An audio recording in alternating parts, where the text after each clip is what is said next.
నమస్కారం NSTV news కి స్వాగతం. హెడ్లైన్ చూద్దాం.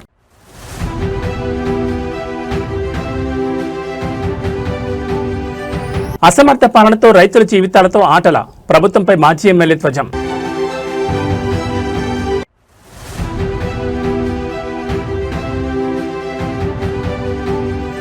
కూలీ కాదు శ్రామికులు పవన్ కళ్యాణ్ నిర్ణయంపై స్పీకర్ ప్రశంసలు చాలు.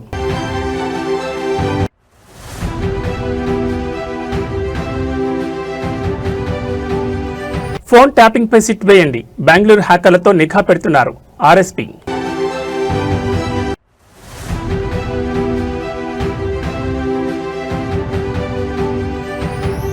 అమరావతిలో బసవతారకం క్యాన్సర్ ఆసుపత్రి పనులు ప్రారంభించిన నందమూరి బాలకృష్ణ. ఇక డీటెయిల్స్ చూస్తే రాష్ట్రంలో రైతుల పరిస్థితి అగమ్యగోచరంగా మారింది. పంట చేతికొచ్చినా అమ్ముకునే మార్గం లేక అన్నదాతలు రోడ్డున పడుతున్నారు. ప్రస్తుత కాంగ్రెస్ ప్రభుత్వంపై మాజీ ఎమ్మెల్యే తీవ్రస్థాయిలో విరుచుకుపడ్డారు. పంట దిగుబడి కొనుగోలుపై ప్రభుత్వానికి కనీస అవగాహన లేదని, అసమర్థ పాలనతో రైతుల జీవితాలతో ఆడుకుంటున్నారని మండిపడ్డారు.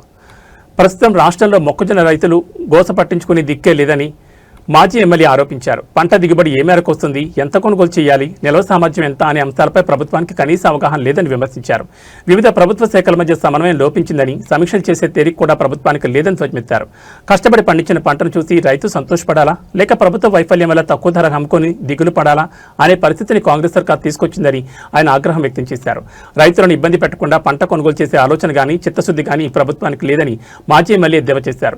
తక్షణమే మొక్కజొన్న కొనుగోలు కేంద్రాలను ప్రారంభించి రైతులకు మద్దతు ధర కల్పించాలని డిమాండ్ చేశారు. 15 నుంచి 20% పంట ఏదైనా ఎదుగుదల ఉంటుందని చెప్పి ఆనాడే శాస్త్రవేత్తలు ప్రకటించారు. దాన్ని ముందు చూపుతోటి 1,00,000 టన్నుల గోదాములు నర్సాపేట నియోజకవర్గంలో ఉండడం వల్ల ప్రతి రైతు పండించిన ప్రతి గింజ నిల్వ చేసుకునే సామర్థ్యం మనకు అందుబాటులో ఉంటుంది అని చెప్పి ముందస్తు ప్రణాళికతో ఆనాడు రిస్క్ తీసుకుని రాత్రి మూలు కష్టపడి బీఆర్ఎస్ పార్టీ నేను ఎమ్మెల్యే ఉన్నప్పుడు గోదాముల నిర్మాణం పూర్తి చేసినాం. ఇవాళ దిక్కు లేదు, పంటల కొనుగోలు సమన్వయం లేదు. ఇలా మార్కెట్ మధ్యలో ఎస్డబ్ల్యూసి గోదాముల మధ్యలో, అదే రెవెన్యూ శాఖ మధ్యలో, పోలీస్ శాఖ మధ్యలో, వ్యవసాయ శాఖ మధ్యలో, దాంతోపాటు సివిల్ సప్లైస్ డిపార్ట్మెంట్ మధ్యలో సఖ్యత కుదిర్చేటువంటి పెద్ద దిక్కు ఒక్కడు కూడా లేరు నర్సపేట ప్రాంతంలో. కాబట్టి ఇలా రోడ్ల మీద మండు టెండర్లు రైతులు మండి ఇలా మస్ అయిపోతున్నారు. ఇవాళ ఈ దుస్థితి అనేది నిజంగా బాధకరం.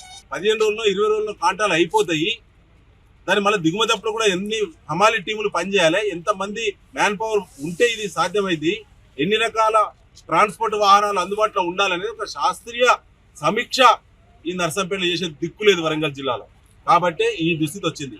ఈ దుస్థితి మొత్తం తెలంగాణ రాష్ట్రం మొత్తం ఈ దరిద్రమే పట్టింది. ఎక్కువ పంట దిగుబడి వచ్చి సంతోషపడాలా రైతు, లేదా కళ్ళ ముందంటే పంట తక్కువ ధరకు అమ్ముకొని దిగాలు పడాలా అనే స్థితికి ఇవాళ కాంగ్రెస్ ప్రభుత్వం తీసుకొచ్చింది. ఇవాళ 2,400 రూపాయల మొక్కజొన్న మద్దతు ధర బయట 1,600 నుంచి మొదలైంది. ఇలా 1,800, 1,850, 1,900 కొంటున్నారు. మిగతా 600 రూపాయలు, 700 రూపాయలు ఒక క్వింటాకు లాస్ అవుతున్నారు. ఇలా 40 క్వింటాల దిగుబడి వచ్చింది. 40 క్వింటాల దిగుబడి వచ్చింది. 600 చొప్పున ప్రైవేట్ లో అమ్ముకుంటే నష్టం జరిగినా ఇలా 24,000 రూపాయలు ఒక ఎకరా పండించిన మొక్కజొన్న రైతుకు 24,000 రూపాయలు వాళ్ళ ఖాతాలో పడాల్సినటువంటి పైసలు ఇలా మట్ల కలిసిపోతున్నాయి. దీనికి 100% కాంగ్రెస్ అసమర్థ నిర్ణయాలు. ఇది ఖచ్చితంగా రైతులను మోసం చేసినటువంటి ప్రభుత్వం.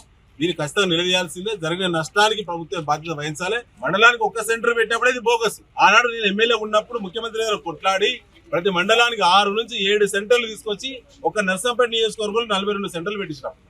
ఎక్కడిదక్కడ కాంటాలేని బాధలు లేకుండా, ఇబ్బందులు లేకుండా, భద్రత ఉండే, భరోసా ఉండే. కాంటాలవి కూడా 1,00,000 బస్తాలు కేంద్రాలలో ఉంటే అవి ట్రాన్స్పోర్ట్ అయ్యి గోదాం చేరేదాకా రైతుకేం బాధ్యత? కాంటా అయిన తర్వాత రైతుకు బాధ్యత ఎందుకు? కాంటా అయిన తర్వాత కొనుగోలు కేంద్రానికి బాధ్యత, ప్రభుత్వానికి బాధ్యత. బస్తా వేయినా, బస్తా ఉన్నా, ట్రాన్స్పోర్ట్ అయినా, ట్రాన్స్పోర్ట్ కాకుండా బాధ్యత ఎవరిది? రైతులకు ఏం సంబంధం? ఇది ముమ్మాటికి ముఖ్యమంత్రి రేవంత్ రెడ్డి, కింద ఇక్కడ ఎమ్మెల్యే మాధవ్ రెడ్డి దీనికి బాధ్యత వహించాలని చెప్పి మరొకసారి మేము డిమాండ్ చేస్తాం. నేడు మేడే ప్రపంచ కార్మిక దినోత్సవం. ఈ సందర్భంగా ఆంధ్రప్రదేశ్ శాసనసభ స్పీకర్ చింతకాల అయ్యన్న పాత్రుడు ఆసక్తికర వ్యాఖ్యలు చేశారు. కార్మికుల గౌరవాన్ని పెంచే దిశగా ఉప ముఖ్యమంత్రి పవన్ కళ్యాణ్ తీసుకున్న నిర్ణయాన్ని ఆయన కొనియాడారు. మరోవైపు టాలీవుడ్ నేచురల్ స్టార్ నాని కూడా శ్రామిక లోకానికి తనదైన శైలిలో శుభాకాంక్షలు తెలిపారు. శ్రమని ఆయుధమైతే విజయం నీ బానిసవుతుంది. ఈ మాటను నిజం చేస్తూ సమాజం కోసం కష్టపడే ప్రతి ఒక్కరిని గౌరవించుకోవాల్సిన బాధ్యత మనపై ఉందని స్పీకర్ అయ్యన్న పాత్రుడు పేర్కొన్నారు. ముఖ్యంగా సమాజంలో ఎంతో కాలంగా వాడుకలో ఉన్న కూలీ అనే పదాన్ని తుడిచివేసి వారిని గౌరవప్రదంగా శ్రామికులు అని పిలవాలని పవన్ కళ్యాణ్ ఆకాంక్షించారని ఆ మార్పు కోసమే ఆయన నిరంతరం కృషి చేస్తున్నారని అయ్యన్న పాత్రుడు వెల్లడించారు. శ్రమజీవుల ఆత్మగౌరవాన్ని కాపాడమే ప్రభుత్వ లక్ష్యమని ఆయన స్పష్టం చేశారు. మరోవైపు natural star Nani social media వేదికగా స్పందిస్తూ అందరికీ మేడే శుభాకాంక్షలు తెలిపారు. నిరంతరం కష్టపడుతూ దేశాభివృద్ధిలో పాలుపంచుకుంటున్న ప్రతి ఒక్క చేతికి శాల్యూట్ చేస్తున్నట్లు ఆయన పేర్కొన్నారు. సమాజం ఏ స్థాయిలో ఉన్నా దాని వెనుక శ్రామికుల కష్టం మరవలేందని సినీ ప్రముఖులు కొనియాడుతున్నారు. నిజమైన హీరోలు శ్రమజీవులే అని చాటి చెప్తున్న ఇటు రాజకీయ అటు సినీ ప్రముఖుల సందేశాలు ఇప్పుడు సోషల్ మీడియాలో వైరల్ అవుతున్నాయి. మేడే సందర్భంగా మీ అందరికీ మేడే శుభాకాంక్షలు తెలియజేసుకుంటూ ఉన్నాను. రాష్ట్రంలో ఉన్నటువంటి శ్రామిక సోదరులందరికీ కూడా మేడే శుభాకాంక్షలు తెలియజేస్తున్నానండి. ఈ పథకం పెట్టినప్పుడు ఉపాధి హామీ కూలీలు అని చెప్పి పిలిచేవాళ్ళం మనం. రాష్ట్ర వ్యాప్తంగా కూలీలు అన్న పదం కాదు, అది సరైన పదం కాదు. ఆ పదాన్ని తీసేసి ఉపాధి హామీ పథకం శ్రామికులు అని చెప్పి పదం మార్చి ఇటువంటి పనిచేసిన వాళ్ళకి కూడా గౌరవప్రదంగా పిలవాలని చెప్పి ఒక ఆలోచన చేసినటువంటి వ్యక్తి పవన్ కళ్యాణ్ గారు.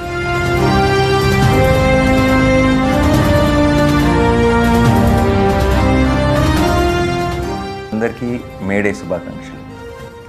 Whenever there is any workplace accidents happening, he also made sure that initially it was 50,000 that they're given, but now he has increased it to 4 to 6 lakhs. I think that's a great initiative by our Pawan Kalyan Garu.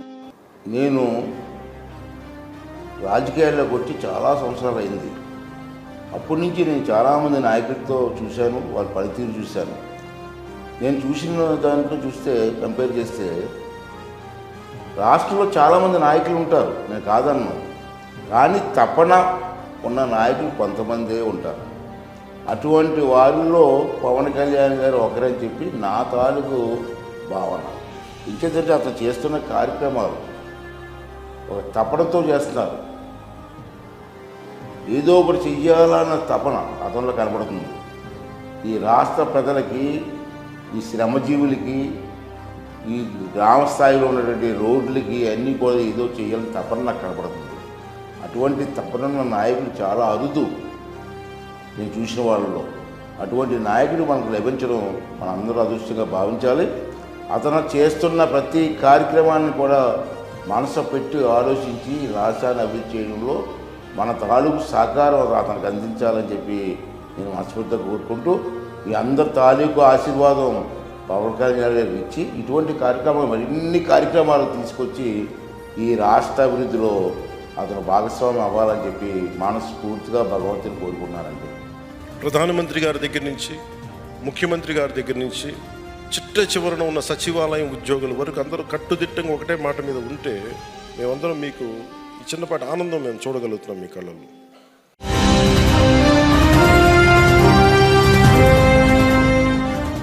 Andhra Pradesh రాజకీయాల్లో మహిళా సాధికారత, ప్రజారోగ్యంపై ముఖ్యమంత్రి చంద్రబాబు నాయుడు మరోసారి తన స్పష్టమైన vision చాటుకున్నారు.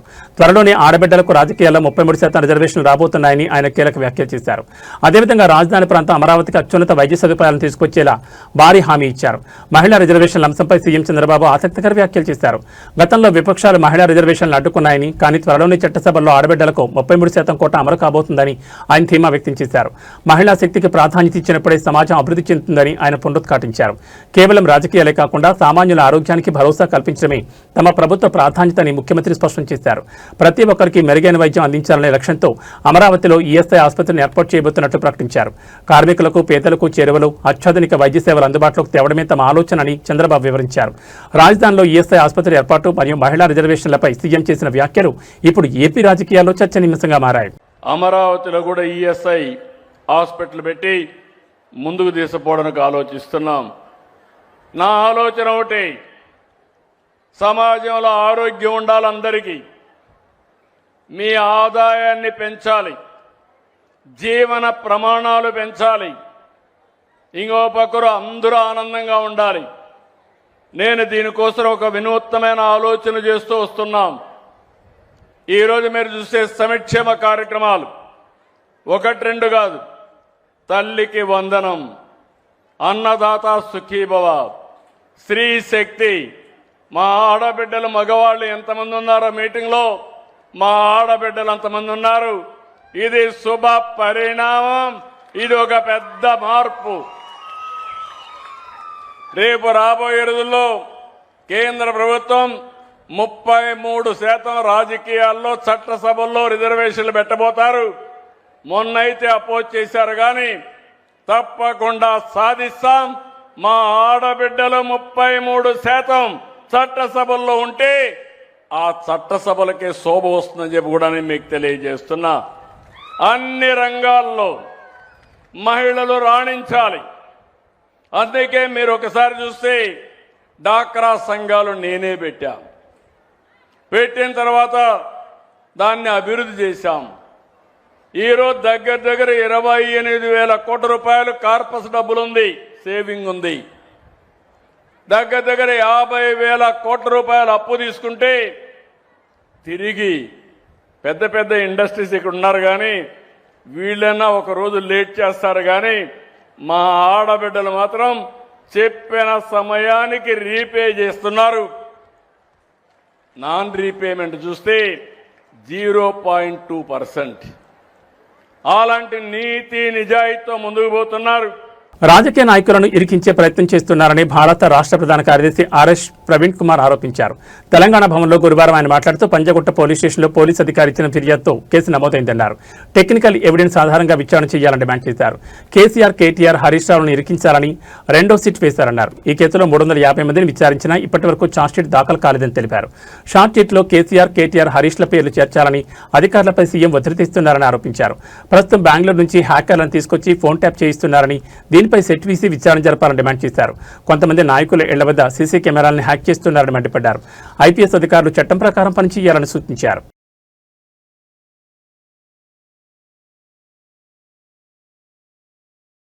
ఈ రోజు ప్రపంచ కార్మిక దినోత్సవం. చెమట చుక్కను పెట్టుబడిగా పెట్టి ప్రపంచ గమనాన్ని నడిపిస్తున్న శ్రామిక శక్తికి వందనం చేసే రోజు.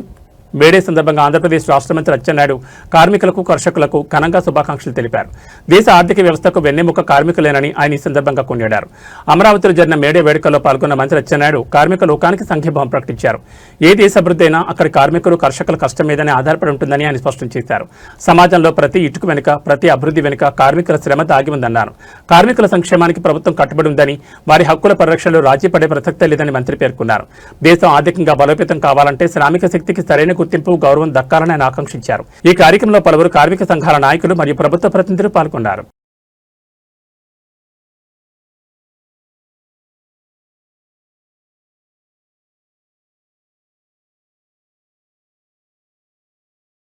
ఏపీ రాజధాని అమరావతిలో బసవతారకం క్యాన్సర్ ఆసుపత్రి నిర్మాణ పనులను హిందూపూర్ ఎమ్మెల్యే బాలకృష్ణ ప్రారంభించారు. 750 కోట్లతో తొళ్లూరు సమీపంలో ఆసుపత్రి నిర్మాణం చేపడుతున్నారు. దీనికోసం ఏపీ ప్రభుత్వం 21 ఎకరాల భూమిని కేటాయించింది. మొదటి దశలో 500 పడకల ఆసుపత్రి నిర్మాణం చేపట్టనున్నారు. ఈ సందర్భంగా బాలకృష్ణ మాట్లాడుతూ ప్రభుత్వం నుంచి అన్ని అనుమతులు తీసుకుని పనులు ప్రారంభించినట్టు చెప్పారు. అమరావతిలో ఆసుపత్రి సేవల కోసం అందరూ ఎదురుచూస్తున్నట్టు చెప్పారు. అంతర్జాతీయ స్థాయి ప్రమాణాలతో లేటెస్ట్ ఎక్విప్మెంట్ ఇక్కడ ఆసుపత్రి ఏర్పాటు చేస్తున్నాం. హైదరాబాద్ బసవతారకం ఆసుపత్రిని స్థాపించి 25 ఏళ్లు పూర్తయిన నేపథ్యంలో జూన్ 22న భారీ కార్యక్రమం ఏర్పాటు చేయబోతున్నాం. ఈ కార్యక్రమానికి 2 రాష్ట్రాల ముఖ్యమంత్రులు, కేంద్ర మంత్రులను ఆహ్వానించనున్నామని బాలకృష్ణ తెలిపారు.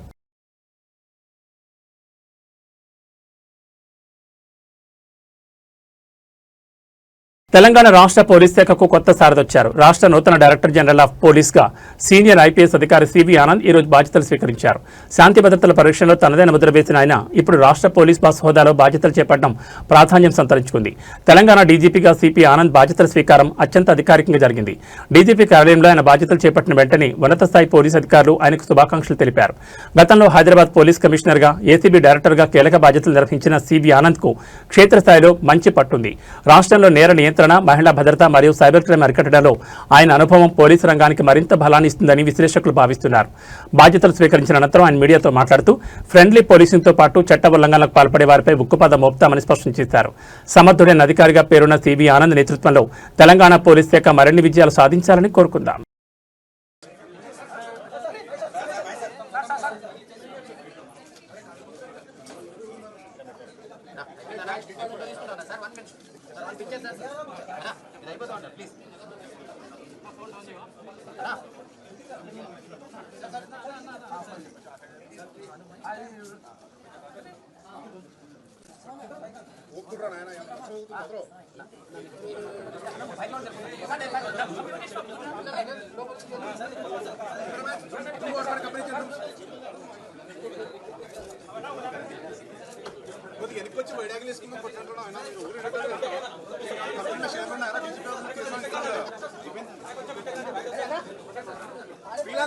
కొద్దిగా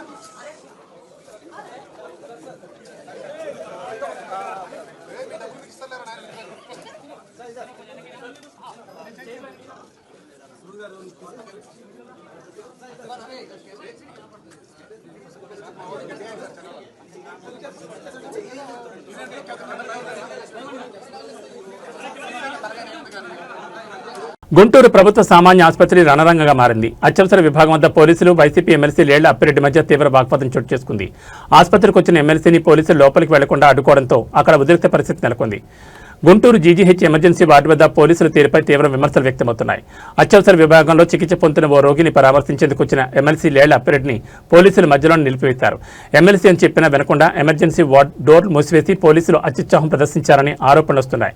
తాను కేవలం రోగిని చూడడానికి మాత్రమే వచ్చారని ఎమ్మెల్సీ స్పష్టం చేసినా పోలీసులు అనుమతించకపోవడంతో పరిస్థితి ఉద్రిక్తంగా మారింది. అసలు ప్రభుత్వ ఆసుపత్రి గేట్లు ప్రజాప్రతినిధులకు ఎలా మూసివేస్తారని, సామాన్య ప్రజల పరిస్థితి ఏంటని ఎమ్మెల్సీ అనుచరులు ఆగ్రహం వ్యక్తం చేశారు. పోలీసుల తీరు నిరసిస్తూ ఎమ్మెల్సీ అప్పిరెడ్డి అక్కడే నిలదీయడంతో ఆసుపత్రి ప్రాంగణంలో కాసేపు గందరగోళం ఏర్పడింది. ప్రభుత్వ ఆసుపత్రిలో చోటు చేసుకున్న ఈ ఘటనపై అటు రాజకీయ వర్గాలు, ఇటు ప్రజల్లో పెద్ద ఎత్తున చర్చ జరుగుతోంది.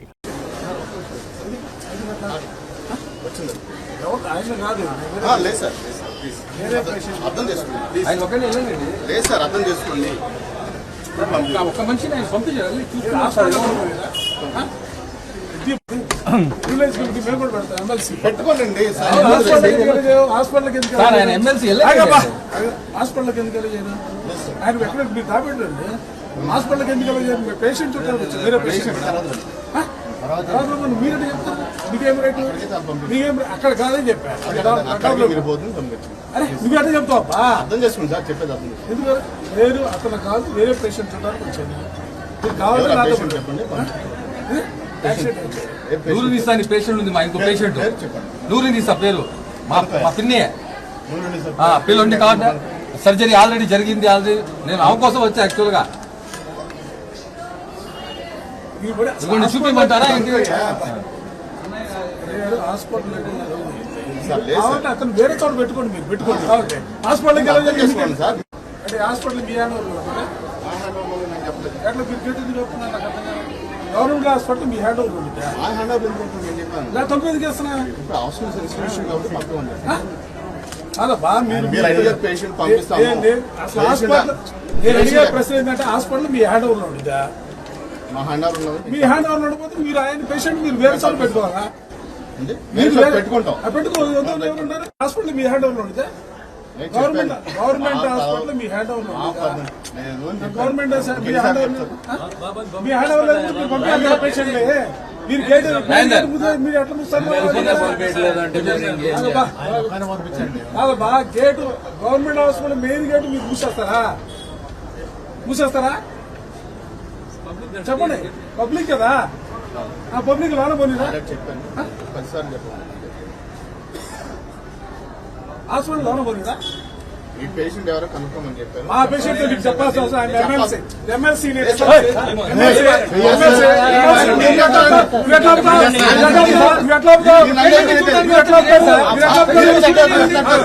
ఎట్లా అవుతారు? మా మీద కాదు, మీరు మా మీద చేస్తారండి. మేమే చేయట్లా, మేమే చేస్తున్నారు. ఎవరో లోనికి వెళ్ళాలని అడుగుతున్నాం. మేము రిక్వెస్ట్ చేస్తున్నాం. పేషెంట్ ఎవరు లేరండి సార్? లేరండి. చెప్పిన పేషెంట్ ఎవరు లేరని చెప్పారు. నిన్నే మాట్లాడించామండి. పేషెంట్ చూడటానికి వచ్చామని చెప్పారు. గవర్నమెంట్ హాస్పిటల్లో మీరు గేటు మూసేస్తారా? అది కాదండి, ఆయన ఒకరు పెట్టుకోదలుచుకుంటే మీరు పెట్టుకోలేదు. ఇది ఎట్లా నాకు అర్థం కాదు. ఇది ఎట్లా నాకు అర్థం కాల. వేరే గేటు మూసేసి హాస్పిటల్లో పోనీ కావాలి పేషెంట్ని. మీరు పేషెంట్లు ఎవరిని చూడడానికి పోనీ హాస్పిటల్కి 5 నిమిషాలు కాదు సార్, 10 నిమిషాల తర్వాత వస్తాం. ఇబ్బందిలే. అసలు మీరు గేటు మూసేయడం నేను క్లారిటీ చెప్తున్నా. నేను ఆయన దగ్గర పోను, ఆయన చూడను. నేను వేరే పేషెంట్ చూడటానికి వచ్చా. మీరు ఆయన ఎక్కడున్నాడో ఆ పక్క వేరే సైడ్ నుంచి పోతా. నాకు అర్థం కాదు. గేట్ వేయడం ఏంటి? నాకు అర్థం కాదు. గవర్నమెంట్ హాస్పిటల్ గేట్ వేయడం ఏంటి? గేట్ మీరు ఏం చేశారు? గేట్ అయింది లేదా తోడా వేసేయండి, సూపర్కి వెళ్ళిపోతాం. మేము మీ క్లారిటీ చెప్తున్నా. మేము ఆయన దగ్గరికి పోను, నేను ఆయన కలవను. నేను వేరే పేషెంట్ చూడడానికి వచ్చా. ఆయన దగ్గరికి పోకుండా మీరు ఆయన ఎక్కడ పెట్టారు? అక్కడ తిరుపతి ఆపు అక్కడ ఎవరు తిన్నారు?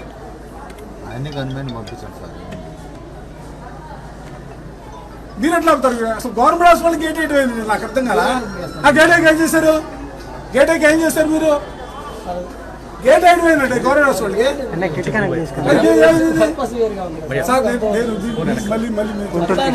మళ్ళీ మీకు చెప్తున్నా, మీరు అనుకున్న వ్యక్తి నేను కలవను. నేను వేరే పేషెంట్ చూడడానికి వచ్చాను. మీరు అక్కడ ఆయన ఎక్కడున్నాడో ఆ పక్కన నేను పోను అని చెప్తున్నాగా. నేను వేరే పేషెంట్ చూడడానికి వచ్చాను చెప్తున్నాగా. లైవ్ అన్నా కరెక్ట్ అయిందా? నేను చూడని చెప్తున్నాగా. ఆయన దగ్గర ఫోన్ మీకెందుకు చెప్పాలి సార్? నాకు అర్థం కదా. నేను ఎందుకు చెప్పాలి? నేను ఎమ్మెల్సీని, నేను చూడడానికి వచ్చా, పేషెంట్ చూడడానికి వచ్చా. మీకేం తెలుసు పేరు చెప్పండి. అంటే గవర్నమెంట్ హాస్పిటల్లో ఎవరు కలవాలని అసలు నేను ఆయన చూడటానికి రాలా. నేను క్లారిటీ చెప్తున్నా. మీరు అనుకున్న శ్రీహరి గారిని చూడటానికి రాలా. శ్రీహరి గారి దగ్గరికి నేను పోను, శ్రీహరి గారిని నేను కలవను. నేను క్లారిటీకి చెప్తున్నా సార్. ఇప్పుడు 10 నిమిషాలు 10 నిమిషాలు అంటే మీరు అనుకున్న దగ్గరికి పంపిస్తాం. 10 నిమిషాలు చెప్పండి. పర్మిషన్ ఇవ్వండి, నాకు అర్థం కదా. మీరు నాకు పర్మిషన్ ఇవ్వండి, నాకు అర్థం కదా. అసలు మీరు నాకు పర్మిషన్ ఇవ్వండి, నాకు అర్థం కదా. మీరు నాకు పర్మిషన్ ఇవ్వండి, నాకు అర్థం కదా. మీరు నా పర్మిషన్ ఇవ్వండి, నాకు అర్థం కదా. నేను చెప్పాను కదా, మీరు నా పర్మిషన్ ఇవ్వండి, నాకు అర్థం కదా. అరే ఎమ్మెల్సీ నేను శ్రీహరి గారిని కలవడానికి నేను రాలేదని చెప్పాను.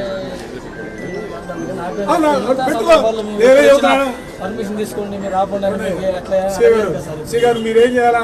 మీరు ఆయన తీసుకెళ్ళి ఒక పక్కన కూర్చోబెట్టుకోండి, మాకు అభ్యంతరం. ఆయన ఎవరిని కలిగిన పాటు మాకు అభ్యంతరం. కానీ మమ్మల్ని ఆపుతారేంటి? నాకు అర్థం కదా. మమ్మల్ని ఆపుతారేంటి? మీరు అర్థం అసలు గవర్నమెంట్ హాస్పిటల్ గేట్ వేయడం ఏంటండి బాబు? అసలు ఈ ప్రపంచంలో పేషెంట్ ఉంటే పోరు రావడానికి గేట్ వేసి చచ్చిపోతారు.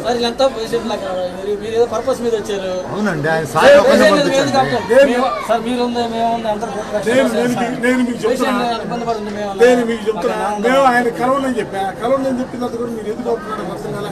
మీరు ఎందుకు ఆపుతారు? మీరు ఆయన కావాలంటే ఎక్కడో పెట్టుకోండి, మేము వద్దట్లేదు కదా. కనెక్ట్ అవుతుందో పోతుందా నా కేబుల్? ఫస్ట్ టైం ఇది కరెక్ట్ సిస్టమ్ కాదు ఇది. ఎమ్మెల్సీలు వస్తే కూడా మీరు ఇక్కడ గేట్ అసలు గవర్నమెంట్ హాస్పిటల్ గేట్ అయితే వస్తారండి బాబు. ఇది ప్రపంచంలో ఎక్కడ చూడాలి గేట్ అయితే వస్తారు. గేట్ ఎట్లా వస్తారు మీరు? ఏది నాకు అర్థం కాలే. ఏంటి అన్న మెయిన్ గేట్ అయితే వస్తున్నారు, ఈ గేట్ ఎట్లా వస్తారు?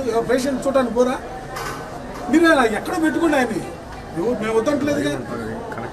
నేను కనెక్ట్ చేసానన్నా, అది కరెక్ట్ కేబుల్ కదిలితే పోతాము. అర్హులకు అందాల్సిన ఇందిరమ్మ ఇళ్లు అనర్హుల పాలవుతున్నాయా? నిరుపేదలకు సొంతంటికాలు నెరవేర్చడమే లక్ష్యమని ప్రభుత్వం చెబుతున్న క్షేత్రస్థాయిలో పరిస్థితి మాత్రం వేరేలా ఉంది.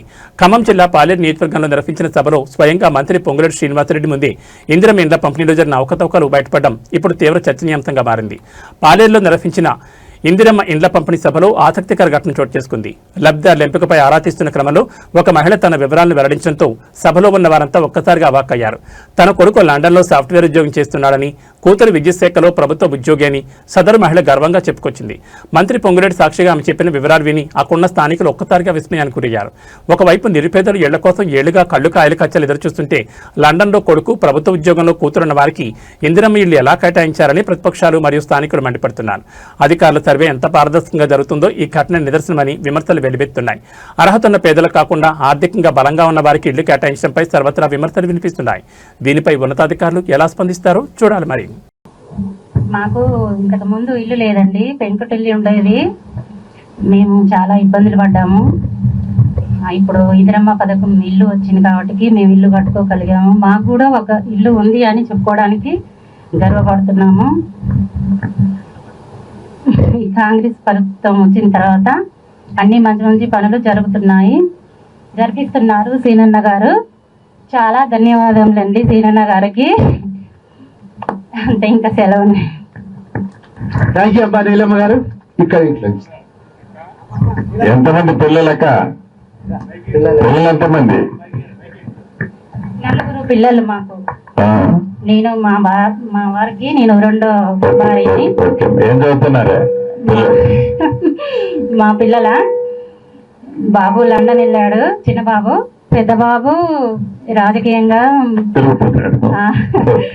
Chanakya strategy channel నడుపుతుంటారు. ఒక పెద్ద పాప, చిన్న పాప ట్రిపుల్ చేసింది, కరెంట్ డిపార్ట్మెంట్ ఇప్పుడు జాబ్ చేస్తుంది. ఇప్పుడు మీ వల్ల మేము ఇల్లు కట్టుకున్నాం, ఇందిరమ్మ పథకం కింద ఇల్లు కట్టుకున్నాము. మీకు చాలా ధన్యవాదాలు. మీరు ఇంకా ఎన్నో పనులు చేయాలి, ఈ ప్రభుత్వం ఇలాగే నడవాలి అని కోరుకుంటున్నాము. నమస్కారం అండి. ఆర్టీసీ బస్సులో సీటు కోసం జరిగిన చిన్న తగాద చివరికి ఒక ప్రాణం మీద తెచ్చింది. సాటి మహిళను కూడా చూడకుండా కొట్టుకోవడంతో ఒక చిన్నారి పరిస్థితి ఇప్పుడు విషమంగా మారింది. విజయనగరం జిల్లా బొబ్బిలిలో చోటు చేసుకున్న ఈ దారుణ ఘటనకు సంబంధించిన పూర్తి వివరాలు చూస్తే విజయనగరం జిల్లా బొబ్బిలి సమీపంలో ప్రయాణికులతో వెళ్తున్న ఆర్టీసీ బస్సు రణరంగాన్ని తలపించింది. కేవలం కూర్చునే సీటు విషయంలో 2 మహిళల మధ్య మొదలైన వాగ్వాదం చూస్తుండగానే పరస్పరం దాడులకు దారితీసింది. ఒకరిపై ఒకరు జుట్టు పట్టుకుని కిరాతకంగా దాడి చేసుకున్నారు. అయితే ఈ గొడవ మధ్యలో చిక్కుకున్న బెజ్జిపల్లి భార్గవి అనే 14 ఏళ్ల బాలికపై తీవ్రంగా దాడి జరిగింది. మహిళల ఘర్షణలో బాలికకు బలమైన గాయాలు కావడంతో అక్కడికక్కడే స్పృహ కోల్పోయింది. పరిస్థితి ఆందోళనకరంగా ఉండడంతో గమనించిన స్థానికులు వెంటనే ఆమెను విజయనగరం ప్రభుత్వ ఆసుపత్రికి తరలించారు. ప్రస్తుతం ఆ బాలిక పరిస్థితి అత్యంత విషమంగా ఉన్నట్లు సమాచారం. ఒక చిన్న సీటు కోసం ఇంత దారుణంగా ప్రవర్తించాలా అంటూ ప్రయాణికులు విస్మయం వ్యక్తం చేస్తున్నారు. పోలీసులు కేసు నమోదు చేసుకుని దర్యాప్తు చేస్తున్నారు. కేవలం సీటు కోసం జరిగిన ఈ ఘర్షణ ఒక నిండు ప్రాణాన్ని ప్రమాదంలోకి నెట్టింది.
లంచం అడిగితే చట్టం శిక్షిస్తుందని తెలుసు, కానీ ఇక్కడ సామాన్య జనం అప్పటికప్పుడే తీర్పు ఇచ్చేశారు.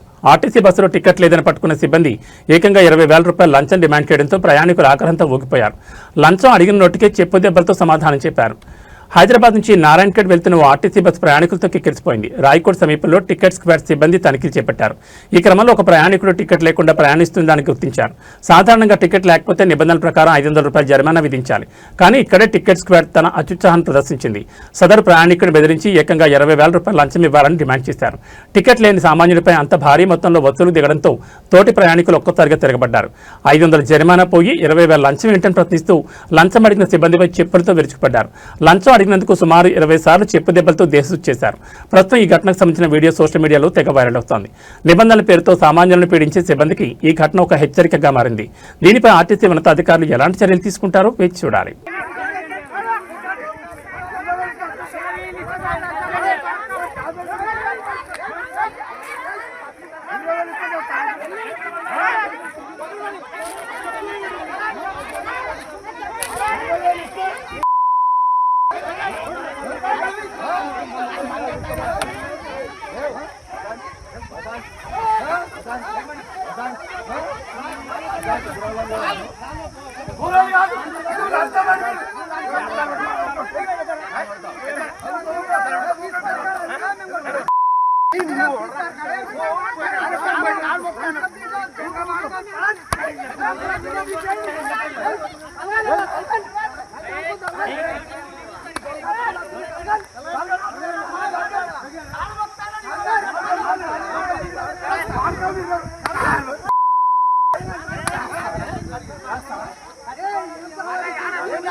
రూపాయలు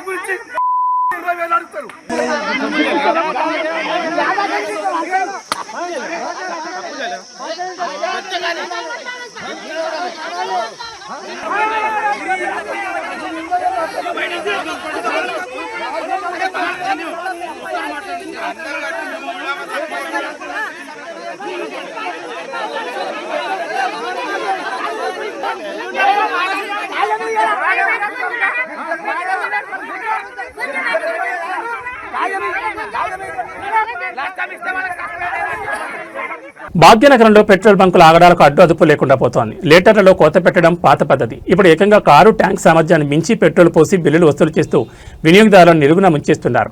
హయత్ నగర్లోని ఒక హెచ్పీ పెట్రోల్ బంకులో వెలుగుచూసిన ఈ ఘరానా మొత్తం ఇప్పుడు హాట్ టాపిక్గా మారింది. హయత్ నగర్లోని హెచ్పీ పెట్రోల్ బంకు వెళ్లిన ఓ వినియోగదారుడికి మైండ్ బ్లాక్ అయ్యే అనుభవం ఎదురైంది. తన కారు ట్యాంక్ పూర్తి సామర్థ్యం కేవలం 27 లీటర్లు మాత్రమే. కానీ బంకు సిబ్బంది మాత్రం ఏకంగా 32 లీటర్ల పెట్రోల్ పోసినట్లు రసీదు చేతులు పెట్టారు. ట్యాంక్ కెపాసిటీ కంటే 5 లీటర్లు అదనంగా ఎలా పడుతుందని సదరు వినియోగదారుడు ప్రశ్నించడంతో బంకు యాజమాన్యం నీళ్లు నమిలింది. సాంకేతికంగా సాధ్యం కాని రీతిలో 27 లీటర్ల ట్యాంకులో 32 లీటర్లు ఎలా నింపారని బాధ్యతను నిలదీయడంతో అక్కడ కాసేపు ఉద్రిక్తత నెలకొంది. రీడింగ్లో తారుమా చేసి భారీగా దోచుకుంటున్నారంటూ వినియోగదారులు ఆగ్రహం వ్యక్తం చేస్తున్నారు. అధికారుల తనిఖీ లేకపోవడంతోనే ఇలాంటి మోసాలు పెచ్చిమిరుతున్నాయని స్థానికులు ఆరోపిస్తున్నారు. తక్కువ పెట్రోల్ పోసి ఎక్కువ బిల్లులు వేస్తున్న ఇలాంటి బంకులపై పౌర సరఫరాల శాఖ అధికారులు కఠిన చర్యలు తీసుకోవాలని వాహనదారులు డిమాండ్ చేస్తున్నారు.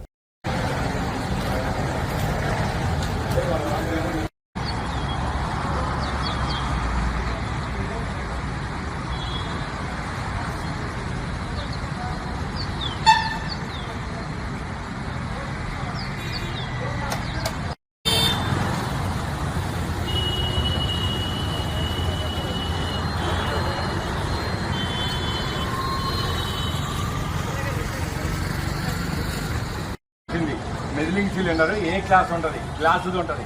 5 లీటర్ల మెదిలింగ్ సిలిండర్లో కొడితే నీకు వస్తుంది.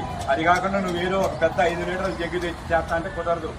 జగ్గు నీకు పరిమాణం కాదు, ఒక చట్టం ఉంటుంది. దీనికి కూడా తూలికలు, ప్రమాణికలు, కొలతలు అనేది ఒకటి ఉంటుంది. ఆ జగ్గు కాదు నీ లెక్క. 5 లీటర్ల మెదిలింగ్ సిలిండర్ తీసుకురా, నేను నువ్వు చెక్ చేసి నాకు, నువ్వు అది తెచ్చి చెక్ చేసి నాకు చూపి నేను పోతా. ఎందుకంటే నువ్వు కొట్టిన పెట్రోల్ నువ్వే కదా కొట్టింది, నేనే కొట్టించుకుంది. మరి నాకు తెలుసుగా నా బండి. మీ సార్ ఏమంటాడు, 10 లీటర్ల ఎక్స్ట్రా ఇట్లా కొట్టింది ఈ ట్యాంకులో. HP petrol బంక్లో వచ్చాండి. నా కారు ఫ్యూయల్ కెపాసిటీ వచ్చేసి 27 లీటర్స్. ఆల్రెడీ రిజర్వ్లో పడంగానే వచ్చాను. ఇక్కడికి వచ్చి చూస్తే 28 లీటర్స్ కొట్టాడు. అదేంటంటే డౌట్ వచ్చి ఆపి మళ్ళీ ఆటో స్టాప్ వరకు కొట్టమని చెప్తే మళ్ళీ 1 లీటర్ 23 పాయింట్లు పట్టింది. మొత్తం ఈ లెక్కన 29 లీటర్లు 23 పాయింట్లు పట్టింది. ఆల్రెడీ నా దాంట్లో 2-3 లీటర్లు ఉన్నా కానీ 32 లీటర్లు దాటింది. కానీ ఇది కెపాసిటీ 27 లీటర్స్. అదేంటని అడిగితే పోలీస్ స్టేషన్లో కేసు పెట్టుకోండి అని చెబుతున్నారు. వీళ్ళ దగ్గర మేము కొలవడానికి మెదిలింగ్ సిలిండర్ లేదు ఏ క్లాస్ది. ఒక ఏదో 5 లీటర్స్ జార్ ఉంది, ఆ జార్ తీస్తామంటారు. ఆ జార్ కాదండి, అది క్యాలిబ్రేటెడ్ కాదు. మెదిలింగ్ సిలిండర్ తీసుకురామంటే మేము తీసుకురాము, మీకు యాక్ట్ అయింది లేదా మీకు మెకానిక్ కాడికి పోయి మీ బండిలోనే ప్రాబ్లం ఉంది, పోయి చెక్ చేయించుకోరా అని అన్నట్టు మాట్లాడుతున్నారు. అది కాదు ఇది కాదంటే పోలీస్ స్టేషన్కి పోండి అంటారు. కానీ మేనేజర్ని పిలిచి ఆయన ఇంతవరకు రాలేదు. ఎండిఎం మా బంకులో ఏం జరగలేదు, మీరే అబద్ధం ఆడుతారు, మీకు నచ్చిన కింద చేసుకోపోండి అని ఆయన చెప్పి ఫోన్ పెట్టేసింది. ఇది జరిగిందండి. ఈ బంక్ వచ్చేసి HP petrol bunk Hayathnagar Raghavendra hotel దగ్గర ఉంటుంది. Radio station opposite bunk. Tollywood లో మరో క్రేజీ మాస్ కాంబో ఫిక్స్ అయింది. బాలకృష్ణ హీరోగా కొట్టాల శివ దర్శకత్వంలో సినిమా రానున్నట్లు ఎన్నో రోజులుగా వార్తలు వస్తున్న విషయం తెలిసిందే. నేడు ఈ ప్రాజెక్ట్ అధికారికంగా ప్రకటించారు. కొరటాల శివ మార్క్ సామాజిక సందేశంతో పక్కా మాస్ యాక్షన్ ఎంటర్టైనర్ గా ఈ సినిమా ఉండబోతున్నట్టు తెలుస్తోంది. అధికారానికి ఉద్దేశం తోడైతే అది ఉద్యమంగా మారుతుంది అనే పవర్ఫుల్ కొటేషన్లో టీం దీనిపై అంచనాలు పెంచేసింది. దర్శకుడు కొరటాల శివ ఇప్పటికే స్క్రిప్ట్ వర్క్ పూర్తి చేశారని, త్వరలోనే రెగ్యులర్ షూటింగ్ ప్రారంభమవుతుందని టీం తెలిపింది. దీనికి సంబంధించిన మరిన్ని వివరాలు వెల్లడించనున్నారు. ప్రస్తుతం బాలకృష్ణ గోపీచంద్ మల్లేని దర్శకత్వంలో ఓ సినిమాలో నటిస్తున్నారు. వీరసింహారెడ్డి తర్వాత బాలకృష్ణ గోపీచంద్ మల్లేని దర్శకత్వంలో రూపొందిన చిత్రం ఇది. ఇందులో బాలయ్యకు జోడీగా నయనతార నటిస్తున్నట్లు సమాచారం.